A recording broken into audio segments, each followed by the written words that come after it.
My name's Gary Galvin. I'm a detective chief superintendent in West Yorkshire Police, and I'm also the son of Police Cadet Gary Galvin, who was, most of you will know, involved in whistleblowing what went on in terms of what happened to David. The 25th of April today, 4 weeks ago, it was the 25th of March, which was 20 years since my father passed away.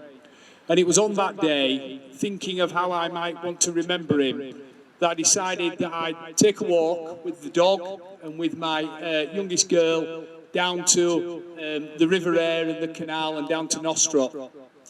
I often go there because being close to where David was found makes me feel close to my father. 20 years ago, when he passed away, was round about the same time I got to learn about the story of David. It was whilst my dad was ill with cancer, receiving palliative care up at Wheatfields Hospice, that he pulled me to one side, away from my mum, away from my younger brother. We're a small family. My dad's got no other family. My mum's a Bernardo's baby, and there's just me and my brother. And my dad took me to one side and said, when you come up tomorrow night, will you go in the wardrobe and just have a look underneath the shoe boxes? There's a scrapbook. If you have a look through that and bring it up, there's something that I want to tell you about. I went home to my mum's house, found the scrapbook. And for those of you that have seen the scrapbook before, when it was on display at the Tetley during the display a few years ago, my dad had kept an archive of everything that happened in respect of David. And he told me the story.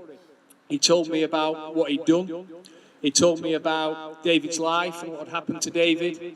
And he also told me about what had happened to him as a result of that from some of his colleagues. He also knew that the story of David would be massively important to me, to our family, and to my role as a police officer for the next however many years.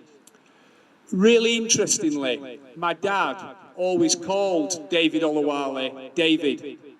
And I've always thought to myself, since that time, that he'd personalised David, albeit he never knew him.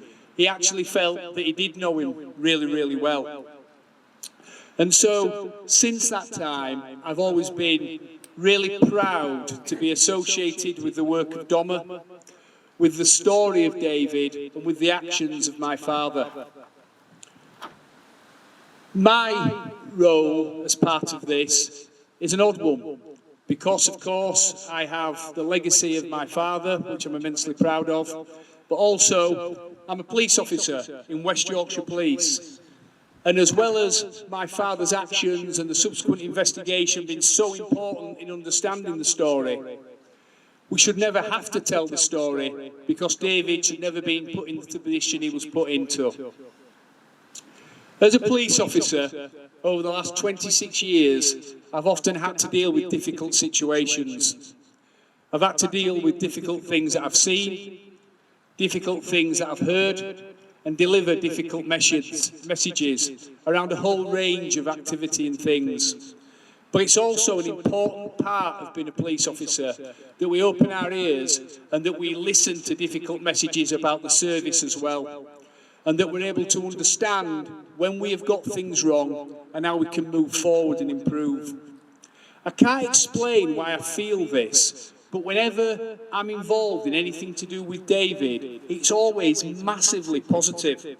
I look stood here now today, it was starting to bounce it down about an hour ago, and all of a sudden people have started speaking about David, and the rain goes away and the clouds clear.